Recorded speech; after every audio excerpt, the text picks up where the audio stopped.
Hello everyone. आज हम लोग एसी सर्किट्स का लेक्चर नंबर 3 देखेंगे जो JSSC JE, SSC JE, RRB JE ये सब के लिए बहुत ही इम्पोर्टेंट है। आइए देखते हैं। Power factor of the following circuit will be unity. Option A क्या है? Inductance. Option B capacitance. Option C resistance. Option D क्या है? Both A and B. तो हमें क्या बोला गया है? पावर फैक्टर क्या होता है? पावर फैक्टर क्या होता है? Cos five. ओके, जब भी पावर फैक्टर रहेगा तो आप बोलिएगा कॉस फाइव। ये क्या हमें क्या दिया हुआ है? कॉस फाइव यूनिटी दिया हुआ है, तो हम इससे फाइव निकाल सकते हैं। फाइव क्या होगा? कॉस इनवर्स 1, जिसका वैल्यू कॉस इनवर्स 1 क्या होता है? 0 डिग्री। ओके, 0 डिग्री होता है। और ये फाई क्या होता है? एक्चुअली ये एंगल होता है वोल्टेज और करंट के बीच में। फाई क्या होता है? Angle between voltage and current. Okay, तो अगर इसका हम फेजर ड्रॉ करेंगे तो कैसा आएगा? ये आपका वोल्टेज हो गया और करंट क्या होगा? सेम डायरेक्शन में होगा, सेम फेज में होगा, आई। ओके, क्योंकि फाई हमारा 0 डिग्री है। और ये किसका फेजर है? ये रेजिस्टर का फेजर है। ओके, तो हमारा करेक्ट आंसर क्या हो जाएगा? Option C, resistance. ओके, और आप लोग याद भी कर सकते हैं कि पावर फैक्टर यूनिटी रेजिस्टेंस के केस में होता है। ओके, जिसके बाद जैसे पहला ऑप्शन है इंडक्टेंस और कैपेसिटेंस के केस में क्या होगा? इंडक्टेंस के केस में जो आपका करंट होता है, ये भी हुआ, करंट क्या होता है? 90 डिग्री लैग करता है, ये इंडक्टेंस के केस में। ओके, और कैपेसिटेंस के केस में क्या होता है? करंट 90 डिग्री लीड करता है। ओके, ये वोल्टेज का कर्व ये हो गया, ये करंट का हो गया।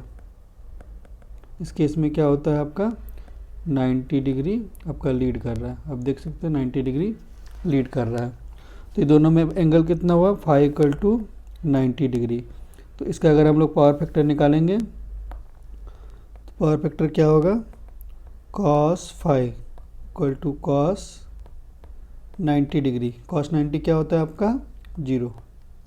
ओके, अगर पावर फैक्टर आपको 0 दिया गया है तो आप समझ लीजिएगा कि वो उसमें एलिमेंट क्या हो सकता है? इंडक्टेंस और कैपेसिटेंस, कुछ भी हो सकता है। ओके, ओनली इंडक्टेंस या ओनली कैपेसिटेंस हो सकता है। ओके, आइए नेक्स्ट क्वेश्चन देखते हैं। In the RLC containing R = 4.5 ohm, L = 0.06 Henry, C = 0.6 microfarad, the power factor will be. Option क्या है? 0, ऑप्शन बी क्या है? लैगिंग, ऑप्शन सी लीडिंग और ऑप्शन डी यूनिटी। तो यहाँ हमसे पूछा गया है कि पावर फैक्टर क्या करेगा? लैग करेगा कि लीड करेगा, कि पावर फैक्टर 0 होगा क्या यूनिटी होगा। ओके, और हमें क्या दिया गया है? सीरीज RLC सर्किट दिया गया। ओके, जिसमें RLC का हमें वैल्यू दिया गया। तो हम लोग ये कैसे निकालेंगे कि लैगिंग होगा कि लीडिंग होगा कि यूनिटी होगा, क्या होगा? उसके लिए हम लोग क्या करते हैं, ये आपको टेबल याद रखना है। ओके, जब भी XL < XC होगा तो जो सर्किट क्या होगा? लीडिंग होगा आपका। ठीक है, जब भी XL < XC होगा, XL मतलब इंडक्टिव रिएक्टेंस और XC क्या होता है? Capacitive reactance. तो जब भी inductive reactance less than capacitive reactance होगा तो उस केस में क्या होगा? आपका लीडिंग होगा। उसके बाद क्या है? XL > XC। अगर XL > XC होगा तो उस केस में क्या होगा? सर्किट लैगिंग करेगा। और अगर XL = XC होगा तो सर्किट कैसा होगा? यूनिटी पावर फैक्टर का होगा। Okay, unity power factor means ये रेजोनेंस कंडीशन हो गया। ओके, रेजोनेंस कंडीशन क्या होता है? ये आपका रेजोनेंस कंडीशन होता है XL = XC। तो सबसे पहले XL और XC हमें फाइंड करना पड़ेगा। ओके, तब हम बता सकते हैं कि एक्सएल ग्रेटर देन एक्सी है, एक्सएल बड़ा है कि एक्सी बड़ा है। तो उसके लिए हम लोग क्या करते हैं, एक्सएल फाइंड आउट करते हैं। एक्सएल क्या होता है, इंडक्टिव रिएक्टेंस, जिसका वैल्यू क्या होता है ओमेगा एल, ओके। और एक्सी क्या होता है, कैपेसिटिव रिएक्टेंस, जिसका वैल्यू होता है 1/ओमेगा सी, ओके, 1/ओमेगा सी। तो एक्सएल निकालते हैं, XL equal to omega L हुआ, ओमेगा का वैल्यू हमें पता है 2πf होता है इंटू एल। तो इसका हम लोग कैलकुलेट करेंगे तो कितना आएगा 18.84 ओम। यहाँ पे याद रखिएगा, अगर फ्रिक्वेंसी मेंशन नहीं है तो हमेशा आप क्या कीजिएगा 50 हर्ज ले लीजिएगा, ओके। फ्रिक्वेंसी क्या कीजिएगा 50 हर्ज ले लीजिएगा। अगर आप वैल्यू पुट कीजिएगा इस पर तो आपका 18.84 आएगा। एक्सी क्या होता है 1/ओमेगा सी, एक्स ओमेगा क्या होता है 1/2πf, तो क्या है 1/25 इंटू सी। तो आपका वैल्यू पुट कर देंगे तो कितना आएगा 5305.15 एम। तो हम लोग एक्सएल और एक्सी का वैल्यू देखते हैं, तो एक कौन बड़ा है आपका, एक्सी आपका लार्जर है, ओके। तो एक्सएल क्या है आपका लेस देन एक्सी है, तो क्या हो जाएगा आपका सर्किट लीडिंग हो जाएगा, ओके। तो करेक्ट आंसर क्या हो जाएगा option C, leading. Next question देखते हैं।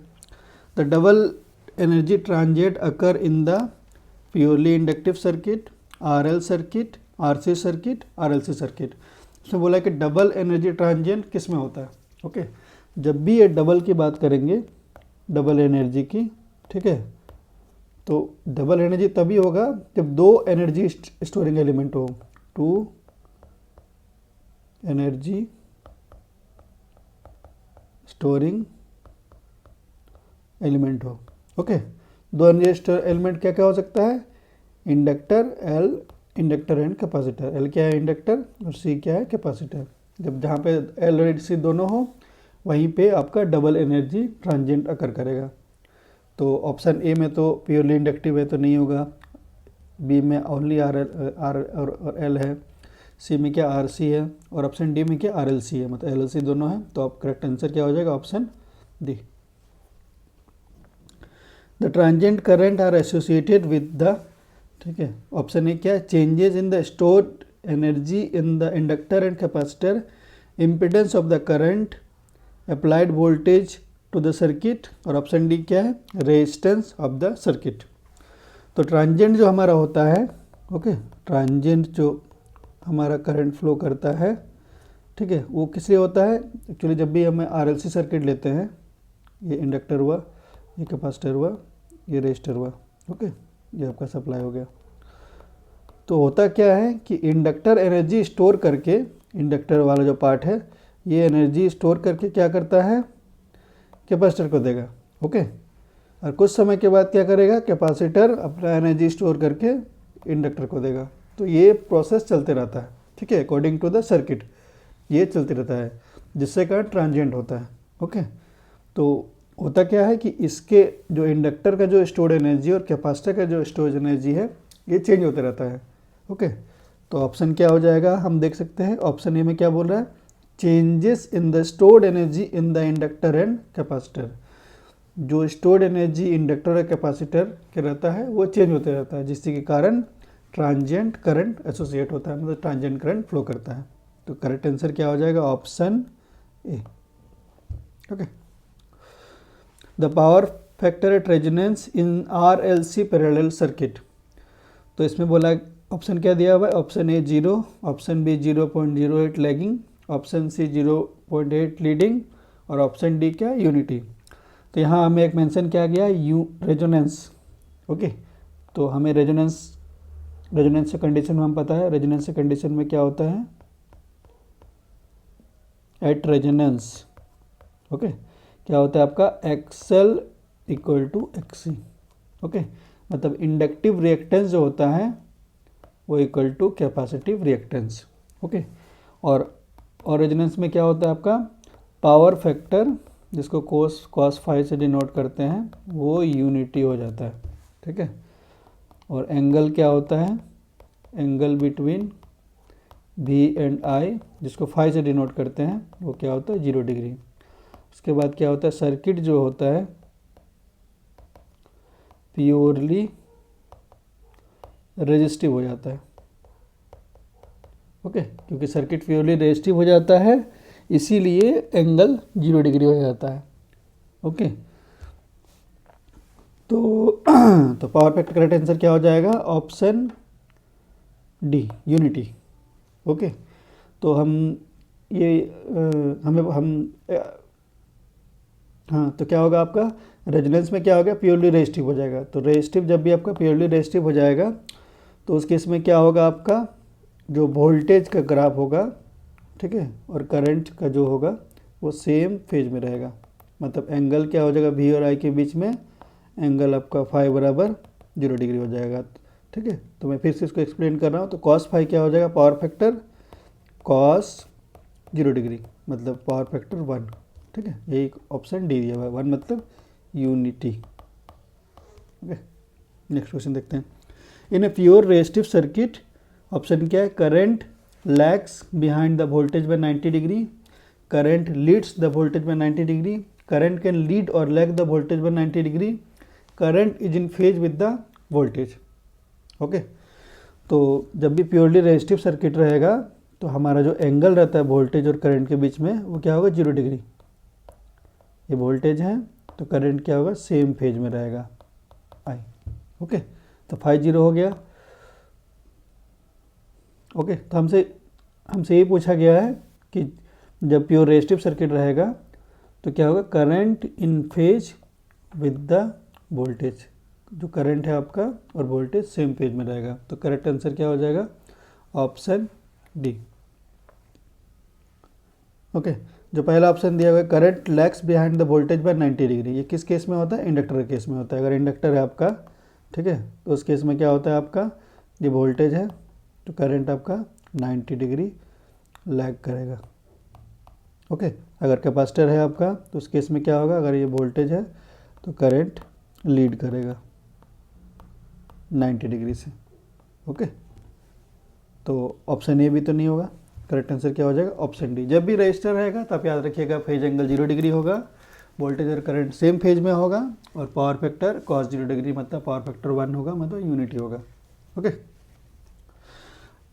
इन a circuit containing R L and C, power loss can take place in option A C only, option B L only, option C R only, option D all of the above. तो इसमें क्या बोला गया? In a circuit containing R L C power loss can take place. ठीक है, power loss जो होता है आपका, आपको याद रखना है कि पावर लॉस कहाँ होता है? सिर्फ रेजिस्टेंस। ठीक है, सिर्फ रेजिस्टेंस में होता है। ओके, मतलब आर ओनली। ठीक है, पावर लॉस कभी भी एल और सी में नहीं होता है। और ये पावर लॉस का फॉर्मूला क्या होता है, जिसको पी से डिनोट करते हैं, वो क्या होगा? I square into R. Okay, current mention रहेगा या करंट फाइंड आउट कर सकते हैं, रेजिस्टेंस दिया हो रहेगा आपका तो ये कर सकते हैं। इसका यूनिट क्या होगा? वाट और kilowatt. Okay, which of the following circuit component opposes the change in the circuit voltage? Option A क्या है? इंडक्टेंस, ऑप्शन बी क्या है? कैपेसिटेंस, ऑप्शन सी क्या है? कंडक्टेंस, और ऑप्शन डी रेजिस्टेंस। तो क्या बोला गया है? जो सर्किट का वोल्टेज कौन सा कंपोनेंट है, कौन सा एलिमेंट है जो सर्किट का वोल्टेज को चेंज होने से रोकता है, मतलब अपोज करता है? तो आप लोग याद रखिएगा कि कैपेसिटर जो होता है, कैपेसिटेंस जो होता है, ठीक है, यही अपोज करता है। इट अपोजेज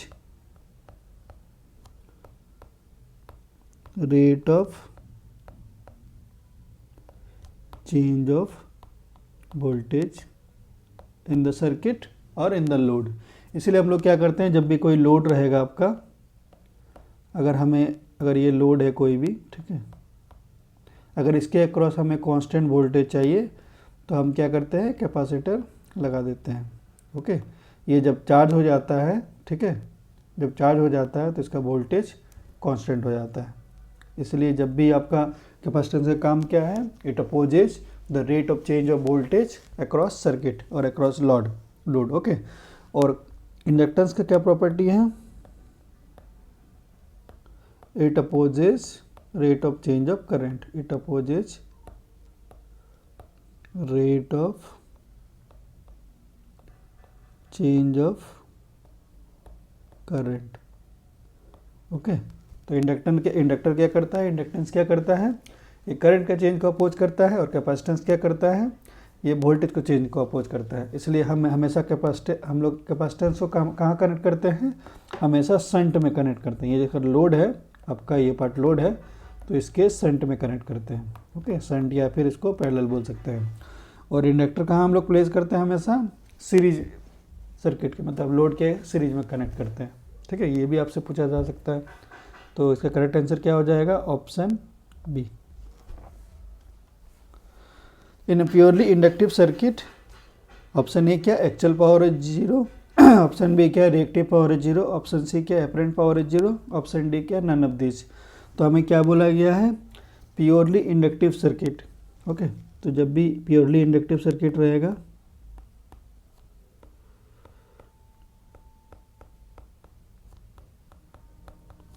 तो उस केस में क्या होता है, फाई जो होता है 90 डिग्री होता है। ये फाई 90 डिग्री क्यों होता है, क्योंकि ये वोल्टेज है, तो करंट क्या होगा आपका 90 डिग्री लैग करेगा। ओके, यही फाई आपका 90 डिग्री हो गया, फाई 90 डिग्री हो गया। ठीक है, हमें क्या बोला गया, प्योर इंडक्टिव सर्किट में क्या है, जिसे हम लोग पहला कोई एक्चुअल पावर इज 0, तो हम एक्चुअल पावर निकाल लेते हैं। एक्चुअल पावर को ही बोलते हैं हम लोग रियल पावर, इसी को बोलते हैं एक्टिव पावर। ओके, तीनों का नाम सेम है, एक्चुअल पावर ही रियल पावर होता है, वही एक्टिव पावर होता है। ओके, तो इसका फॉर्मूला क्या होता है, वी आई कॉस फाई। इसको कैसे डिनोट करते हैं, पी से हम लोग। ठीक है, तो हम लोग निकालते हैं वी आई कॉस फाई, तो वी आई इंटू फाई के बराबर एंगल कितना दिया हुआ है 90 डिग्री, पुट कर देते हैं। कॉस 90 क्या 0 होता है, तो पी का वैल्यू क्या आ जाएगा 0 डिग्री, 0। ओके, 0 वाट और किलो वाट जो भी हो। ठीक है, तो एक्चुअल पावर क्या आ गया 0 डिग्री 0। ओके, तो ऑप्शन ए जो दिया हुआ है एक्चुअल पावर इज 0, तो ये सही दिया हुआ है। अब ऑप्शन बी चेक कर लेते हैं हम लोग कि ये सही है कि गलत है कि नहीं। तो ऑप्शन बी निकालते हैं। ऑप्शन बी क्या बोला, रिएक्टिव पावर। ओके, जिसको हम लोग क्यू से डिनोट करते हैं। इसका क्या फॉर्मूला होता है, वी आई साइन फाई। यहाँ पे कॉस फाई का टर्म रहता है, यहाँ पे साइन फाई का टर्म रहता है। ओके, तो ये निकालते हैं हम लोग, क्या आएगा V I into sine 90 degree, तो क्या आ जाएगा वी आई, क्या ये 0 है, नहीं, ये this is not equal to 0। तो ऑप्शन बी क्या बोला, रिएक्टिव पावर इज 0, 0 तो हमारा नहीं आ रहा रिएक्टिव पावर। ठीक है, वी इंटू आई आ रहा है। तो ऑप्शन बी क्या हो गया, रॉन्ग। अब तीसरा ऑप्शन क्या है, एपरेंट पावर। एपरेंट पावर क्या होता है आपका, वी आई कंजुगेट। ठीक है, इसमें कोई कॉस और साइन का टर्म नहीं है। ठीक है, तो ये भी नॉट इक्वल टू 0 होगा।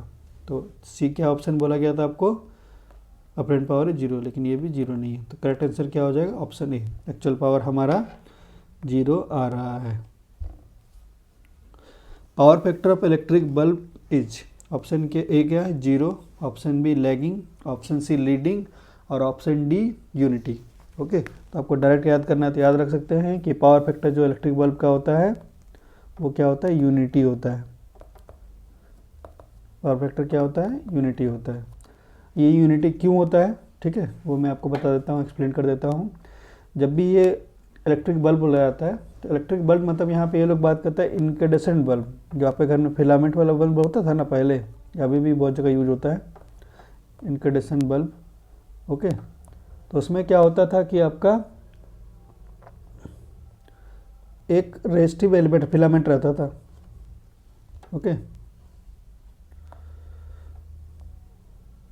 इस टाइप से वो एक फिलामेंट रहता था। तो ये जो फिलामेंट रहता था, ठीक है, वो एक्चुअली क्या होता था, रेजिस्टर रहता था, जिसको रेजिस्टेंस रहता था। ओके, ये रेजिस्टेंस रहता था। तो आपका एलिमेंट जब रेजिस्टेंस है तो हमें पता है, इसका ग्राफ पता है, वोल्टेज है तो करंट भी सेम फेज में रहेगा, मतलब फाई बराबर क्या हो जाएगा 0 डिग्री हो जाएगा। तो हम इसका पावर फैक्टर निकाल लेते हैं। पावर फैक्टर क्या होता है, कॉस फाई, मतलब कॉस 0 डिग्री, तो क्या हो जाएगा पावर फैक्टर 1 हो जाएगा। ओके, तो जब भी आपका पावर फैक्टर इलेक्ट्रिक बल्ब पूछा जाएगा तो वो 1 होता है, क्योंकि इलेक्ट्रिक बल्ब में हम लोग फिलामेंट जो फिलामेंट वाला बल्ब जो होता है, इनकैंडेसेंट जो बल्ब होता है उसमें रेजिस्टेंस रहता है।